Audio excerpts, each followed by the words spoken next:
औज़ुबिल्लाहि मिनश्शैतानिर्रजीम बिस्मिल्लाहिर्रहमानिर्रहीम सल्लल्लाहु अला सय्यदिना मुहम्मद व आलिहि वसल्लम। अस्सलामु अलैकुम व रहमतुल्लाहि व बरकातहू। तमाम मेरे प्यारे सब्सक्राइबर्स को, तमाम सुनने वाले दीनी बहन और भाइयों को उम्मीद करती हूँ हमेशा की तरह आप सब ठीक ठाक होंगे, खैरियत से होंगे। दोस्तों, मैं आज आपको एक वाक़या शेयर करने वाली हूँ जो कि सऊदी अरब के शहर तबूक से ताल्लुक़ रखता है। ये वाक़या उस अहम मसले की निशानदही करता है जिसमें से आजकल हम लोग तकरीबन 50 से ज़ायद % लोग इस मसले का शिकार हैं, जो कि हैं काले जादू, जिन जिन्नात और सहर से मुतालिक। बताया ये गया कि शहर तबूक सऊदी अरब में अथॉरिटीज़ को ख़बर मिली, कंप्लेन की गई थी, शिकायत की गई थी पड़ोसियों की तरफ से कि उन्हीं के पड़ोस में एक ख़ातून रहती हैं जो कि काले जादू के अमलियात में मुलव्वस हैं। सऊदी सिक्योरिटी हुक्काम ने शिकायत पे नज़रसानी की और एक टीम तश्कील दी जो कि सिक्योरिटी फ़ोर्स पे मबनी थी, जो कि उस औरत के घर, उस साहिरा के घर गए। सिक्योरिटी फोर्सेस ने उसके घर पे छापा मारा। वो घर बिल्कुल एक आम सऊदी घर दिखने वाला घर था। घर को सामने से देखकर कोई भी ऐसी गैर मामूली बात लग नहीं रही थी। खैर, जब अथॉरिटीज़ अंदर गए तो उन्होंने जो देखा उन सब के होश उड़ा देने के लिए काफ़ी था। उस औरत का पूरा घर जादू और अमलियात में इस्तेमाल होने वाली चीज़ों से अटा हुआ था, भरा हुआ था। इंतहाई गलीज़ किस्म की अशिया वहाँ मौजूद थीं, जिनमें खून, पुराने कपड़े, डॉल्स, सुइयाँ, मरे हुए जानवरों के बाक़ियात और फजलात और न जाने क्या कुछ वहाँ मौजूद था। वही जादूगरनी या साहिरा वहाँ पे अमलियात करती पाई गई, जिनको सिक्योरिटी अथॉरिटीज़ ने कैप्चर कर लिया। औरत को कैप्चर करने के बाद तफ्तीशी अमल की शुरुआत की गई, जिसमें उसने बहुत ही अहम हक़ाइक़ के बारे में बताया जो कि होश उड़ा देने के लिए काफ़ी थे।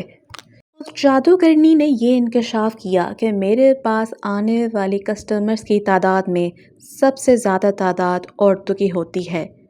उसने अगली बात ये भी बताई कि सबसे ज़्यादा जादू औरतें अपने रिश्तेदारों पर, इन लॉस पर, करीबी फैमिली मेम्बर्स पे करवाती हैं और उसका मुझे बहुत अच्छा मुआवजा मिलता है। दूसरी एक अजीब और इंटरेस्टिंग बात उसने ये बताई कि इन्हीं लोगों में तो जो जादू करवाने आते हैं वो लोग अक्सर जादू रिपीट करवाने आते हैं, यानी कि वो कहते हैं कि इन अमल को नहीं रुकना चाहिए, हर साल ये जादू आप दोबारा से करें ताकि किसी न किसी तरह जिस पर जादू किया जाए और सहर किया जाए, या तो वो बंदा पागल हो जाए या फिर वो इस दार फ़ानी से कूच कर जाए।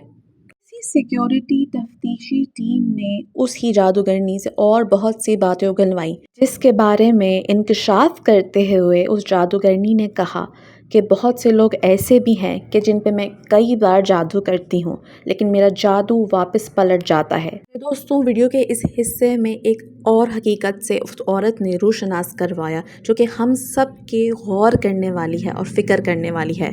अथॉरिटीज़ ने उस औरत के सामान को ज़ब्त कर लिया और उस सामान में सबसे ज़्यादा किया जाने वाला जादू, सबसे ज़्यादा इस्तेमाल किया जाने वाला एक औरत का नाम था। उस औरत पर इस जादूगरनी ने तकरीबन 5 बार जादू करने की अलग अलग तरीक़ों से कोशिश की थी। इसी जादूगरनी ने बताया कि इस औरत पर, जो कि एक टीचर है पेशे से और इसकी उम्र तकरीबन 32 साल है, इस पर इसकी सगी खाला ने जादू करवाया है। मैंने इस 32 साला लड़की पर 5 दफ़ा जादू किया, अलग अलग तरीक़ों से, अलग अलग जिन्नात को भेजकर, लेकिन मुझे 5 बार नाकामी मिली। अथॉरिटीज़ ने उस साहिरा से जो चीज़ें ज़ब्त की थी उस घर से, उसमें उसका मोबाइल फ़ोन भी था, जिसमें बहुत सारे एलीट लोगों के, डॉक्टर्स, इंजीनियर्स और बहुत अच्छे प्रोफेशंस से ताल्लुक़ रखने वाले लोग थे। यानी कि ये वो लोग थे जो कि इस साहिरा के पास आकर जादू करवाते थे, नाउज़ुबिल्लाह। इन्वेस्टिगेशन ऑफिसर्स ने मोबाइल फ़ोन से उस लड़की का नंबर निकलवाया जिसके ऊपर 5 दफ़ा जादू का अटेम्प्ट किया गया था। उस लड़की को उस साहिरा के घर पे बुलाया गया और उसको आगाही दी गई कि तुम्हारे ऊपर 5 दफ़ा जादू किया गया है, हमें ये बताओ कि आया तुम पर इसके कुछ असरात हुए हैं, या अगर नहीं हुए हैं तो भी हमें बताया जाए। जो बात उस लड़की ने रिवील की वो बहुत ही हैरान कुन थी दोस्तों, और यही बात हम सब के काम आने वाली है, जो कि इस वीडियो बनाने का असल मकसद है।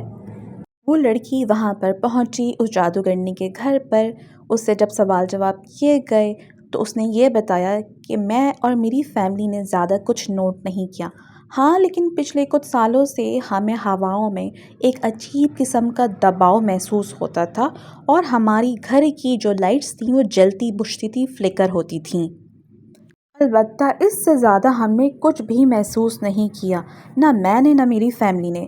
جب وہ یہ باتیں بتا رہی تھی انویسٹیگیشن آفیسرز کو، اسی وقت اس جادوگرنی نے یہ بھی ریویل کیا کہ جب میں جنات کو اس کے گھر پہ بھیجتی تھی تو وہ واپس آ جاتے تھے اور وہ یہ بتاتے تھے کہ ہمیں یہ لڑکی ملتی ہی نہیں ہے گھر پہ، یعنی کہ ان کو دکھتی ہی نہیں تھی ان جنات کو یہ لڑکی۔ انہی انویسٹیگیشن آفیسرز کی ٹیم میں سے ایک آفیسر نے اس لڑکی سے سوال کیا کہ کیا آیا تم ایسا کوئی عمل کرتی ہو یا کوئی ایسا ذکر کرتی ہو کہ جس کی وجہ سے تم جادو کے اثر سے اب تک بچ رہی ہو؟ اس لڑکی نے کہا کہ میں کچھ خاص نہیں کرتی، ہاں لیکن صبح اور شام کے وقت میں اپنے خاص 5 اذکار کرتی ہوں، اور چاہے دنیا ادھر سے ادھر ہو جائے میں یہ 5 ذکر و اذکار صبح و شام کے جو میری حفاظت کرتے ہیں کبھی بھی کرنا نہیں چھوڑتی۔ دوستوں، اس دور جاہلیت میں کہنے کو 21ویں صدی ہے، لیکن ساتھ ساتھ عمل عملیہ جنات اور جادو ٹونے میں لوگ اس قدر انڈلج ہو چکے ہیں، اس قدر محو ہو چکے ہیں کہ اپنی آخرت بھی بھول چکے ہیں۔ ہمیں نہیں پتا کہ کون ہمارا خیر خواہ ہے، چاہے اپنا ہو یا پرایا، تو اپنی حفاظت کا انتظام خود کیجیے۔ میں آپ کی سہولت کے لیے وہ 5 ذکر اذکار اسکرین پہ اسکرین شاٹ کی فارم میں لگا رہی ہوں۔ اپنی زندگیوں میں ان ذکر اذکار کو صبح اور شام کا حصہ بنا لیجیے، کوئی بھی قسم کا جادو آپ پر اثر نہیں کر سکے گا انشاءاللہ تعالی العزیز۔ مجھے رابعہ احمد کو اجازت دیجیے گا۔ دوستوں، اللہ کو اٹھتے بیٹھتے یاد کریں، جب تک اللہ کے ذکر کو اپنی زبان پہ جاری رکھیں گے اللہ آپ کا مددگار ہر قدم پہ بنیں گے۔ اپنا خیال رکھیے گا، 5 وقت کی نمازوں کو ضرور قائم کیجیے گا۔ ٹیک کیئر دوستوں، اللہ حافظ۔